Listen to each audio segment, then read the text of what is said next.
तो class first की बात है, हमारा जो स्कूल हुआ करता था उसमें बहुत बच्चे थे, करीबन उस टाइम पे ही करीबन 2,500-3 हजार बच्चे थे उसमें।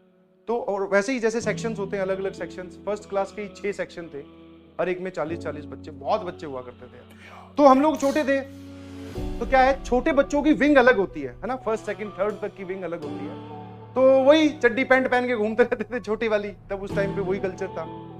तो भैया इंटरवल हुआ था, जो जिसको आप रिसेस बोलते हैं, हम लोग तो रिसेस ही बोलते थे, वो हुआ था, खाना वाना खाया और बेल लग चुकी थी। उसके बाद में हमारी इंग्लिश वाली मैम का लेक्चर था या इंग्लिश वाले मैम की क्लास थी। उनका इतना ज्यादा प्रभाव था, कोई सा भी बच्चा उठा लो स्कूल में, उनके सेक्शन का जो है वो हो ही नहीं सकता कि वो काम ना करके आए, हो ही नहीं सकता। या तो वो आएगा नहीं, या इनफैक्ट वो आएगा भी, क्योंकि आएगा नहीं तो उसकी गलती बढ़ जाएगी। उनका इतना आतंक था, क्योंकि वो बच्चे के थप्पड़ मारती थी ना, मान लो यहाँ पर क्लास का टेबल है, यहाँ वो बैठी है, उस तरफ कॉपी चेक करना है कि तुम खड़े हो, अगर थप्पड़ पड़ा तो आप फिसलते हुए क्लास से बाहर निकल जाओगे, फिसलते हुए, इतनी तेज पड़ता था उनका। तो उनकी क्लास थी उस इंटरवल के बाद, काम वाम किया हुआ था, वो सब एकदम ओके था। बट क्या, पानी वाली वाटर कूलर वाली लाइन में, जून जुलाई के महीने में पानी वाली लाइन में हम लोग लगे हुए थे। अब जैसे मेरी बारी आई, मेरे आगे एक लड़की और थी हमारे सेक्शन की, तो वो क्या कर रही थी, एकदम नेचुरल फिनोमेना, उसका बॉटल थी, वो गले में डाल के जो ले जाते हैं ना, वो बॉटल वो वहीं पे भर रही थी, ठंडे पानी बॉटल भर रही थी। भरने के बाद में जैसे ही भर गई, मैंने कहा साइड में हो जा, मेरी बारी। बोले नहीं, थोड़ा सा पी लेती हूं, पी कर इसमें से कम करके दोबारा भर के फिर क्लास में जाऊंगी। और बेल बज चुकी थी, हम लोग अलग ही बोल रहे हैं, रश में थे, मेरे पीछे और भी मेरे दोस्त खड़े थे। तो भैया अब ध्यान से फील दिस थिंग कि ये सामने वाटर कूलर, छोटे हम लोग चिंटू चिंटी इस टाइप के, तो वो वहां पे भर के पी भी ढंग से रही है, तबियत से मोटी चाटी थी, पी के आधी बोतल खाली कर दी, अब दोबारा भरूंगी। और जब वो दोबारा, मतलब एक सिप ली, थोड़ी देर रुक कर इधर, फिर दूसरी सिप ली, हम कितने रश में थे, जब वो पी रही थी ना, तो मैंने क्या किया, पीछे से धक्का दे दिया। ठीक है, छोटे थे तो ऐसी हरकतें दिमाग में आती है, पीछे से धक्का दे दिया। ये बॉटल, ये मुंह में बॉटल और सामने वाटर कूलर की वो दीवार। मैंने जैसे ही धक्का दिया, उसके आगे के दोनों दांत बॉटल के अंदर। और छोटे बच्चे के जब दांत टूटते हैं तो भाई साहब, जैसे ही उसने पीछे मुंह घुमाया, यहां से लेके यहां तक खून ही खून। मुझे साक्षात उन मैम के रूप में यमराज दिखाई दे गए थे। और एक जगह नहीं, 5-6 टोली आ रही थी यमराजों की। आगे आगे मैम थी, उसके पीछे ये जो इसके थे पेरेंट्स, वो भी बैठे हुए दिख रहे थे, दूसरे किसी भैंसे पर। उसके इधर बगल में, उसी स्कूल में मेरी दीदी पढ़ती थी क्लास 11-12 में, एक भैंसे पे वो भी बैठी हुई दिखाई दे रही थी। उसके पीछे मुझे अपने पेरेंट्स दिख रहे थे। मैंने कहा, अगर मैं, ये 4-5 भैंसे आ रही हैं, मतलब समझ पा रहे हो, इनमें से एक आधे से बच जाऊंगा, पर सबसे नहीं बच पाऊंगा। तो मैंने कहा, आज तो बेटा गए भाई साहब। उसके बाद में आप समझ सकते हो, पानी, अरे सांस रुक गई थी मेरी भैया। वो तो तुरंत क्लास में गई और वो मैडम वहां बैठी थी, जाती पहला ही नेचुरल रिएक्शन, बेटा ये किसने किया? बोले वो आ रहा है। जो दमादम, पहले तो उन्होंने ही, क्योंकि अब इसमें तो इफ एंड बट क्वेश्चन तब आस्क किए जाते हैं जब सबूत ना मिले, कि भैया 2 लड़कों की लड़ाई होगी, तुम गए टीचर के पास, तूने इसको मारा क्या, तूने इसको मारा क्या, प्रूफ है, तीसरे को बुला के ला, उसने गवाही दी, फिर पिटाई होती है। यहां तो सबूत वो खुद लिए घूम रही है, बोले किसने किया? बोले उसने किया। और इतना भयंकर कांड था कि बाकी जो मेरे दोस्त थे वो भी यही कह रहे थे, इसी ने किया है, कि गलती से हमारे पे इसकी परछाई ना पड़ जाए, वरना हम भी पीटे जाएंगे। तो बोले इसी ने किया।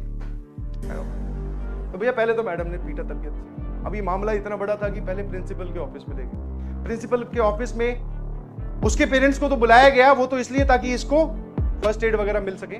मेरे पेरेंट्स को बुलाया गया ताकि मुझे अच्छे से फर्स्ट एड मिल सके। तो मेरी दीदी को बुला लिया। दीदी बड़ी स्ट्रिक्ट थी। ये जो तुम ओपी हैंडराइटिंग देख रहे हो ना सर, आप बहुत बढ़िया लिखते हो। ये सर ऐसे ही नहीं, सर भी बहुत बदतमीज थे, पता नहीं क्या लिखते थे, खुद को ही समझ में नहीं आती थी। वो दीदी थी जिन्होंने मार मार के लाइन पिलाए। तो वो आ गई, बोले ठीक है। वो प्रिंसिपल मैम के सामने बोलेगी इनको ले जाओ, ऐसे वैसे है, छोटे बच्चे हैं, सही हो जाए। नहीं भैया, मैं समझ गया था, छोटे बच्चों को सही करने का भी दीदी के पास तरीका है। जैसे ही कैबिन से बाहर निकले उनके और कॉरिडोर में मूव करना स्टार्ट किया, मैं बस भयंकर तरीके से रोने लगा। और वो आंसू जेन्युइन थे। मैं कहा मुझसे गलती होगी, मैंने दिया है धक्का, मेरे से एकदम जेन्युइन मिस्टेक हुई। वो बोले कोई बात नहीं, अब तेरी कुटाई भी जेन्युइन होगी। वहीं पर लेके गए, कॉरिडोर में एक छोटा सा ब्लॉक था, पहले तो वहीं पीट दिया। और वो होता था रिसेस के बाद में 3 क्लासेस लगती थी। 3 क्लासेस खत्म हुई, मैं एकदम सहमा हुआ, उससे शरीफ कभी भी नहीं। तो घर जाने की बारी, हम सब लोग पैदल घर जाते थे, दीदी, मैं और मेरे आसपास वो चिंटू पिंटू, वो इस बार चिंटू पिंटू कोई नहीं दिखाई दे रहा, मैं अकेला ही घूम रहा हूँ गले में बोतल डाल के, आगे 2 कदम पे दीदी चल रही है, पीछे पीछे। भैया घर चले गए, घर जाते ही उन्होंने तुरंत, बैग रखा नहीं था उससे पहले ही वो कांड पूरा का पूरा घर पे समझा दिया। बोले आज ये करके आया लाडला आपका। मुझे लगा कि यार कुछ खाना वाना खा लेंगे, सुबह से तो वैसे ही हालत खराब हुई पड़ी है।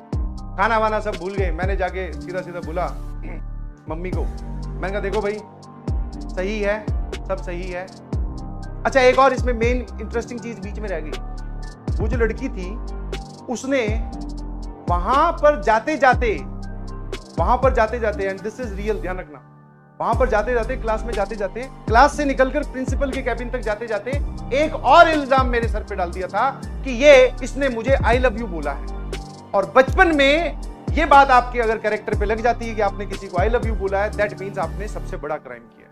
हाँ छोटे छोटे ही थे, उसका कोई मतलब नहीं पता, बट हाँ ये होता था कि किसी को फंसाना है तो आप ऐसा बोलते हो कि इसने आई लव यू बोला है।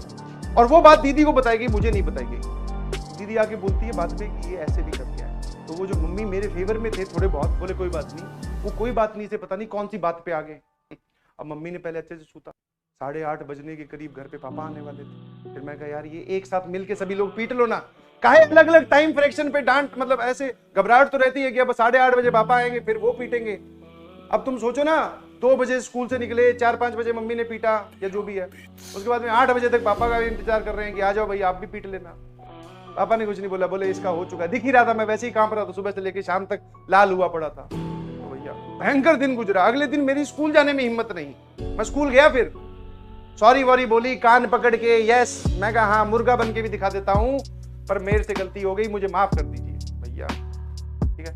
फाइनली फिर उसके बाद में अपने बचपन में ही बोले ना, ऐसे छोटे मोटे में एक ट्रेलर मिल जाए तो सही हो जाता, आदमी सुधर जाता है। वरना ये सब हरकतें बढ़ती जाए तो फिर वो अपने आप को ओपी समझने लगता है, बोले मैं ही हूं ये। ऐसे करने का मौका ही नहीं दिया घर वालों ने, सूत के ठीक कर दिया एकदम। हाँ स्कूल वाले भी ऐसे ही थे, तब तक पिटाई he is the only method in which you can teach. बोले नहीं काम करके आ, पेलो, बोले गलत निकला है पेलो, घर वाले और पेलेंगे अलग से, ठीक है।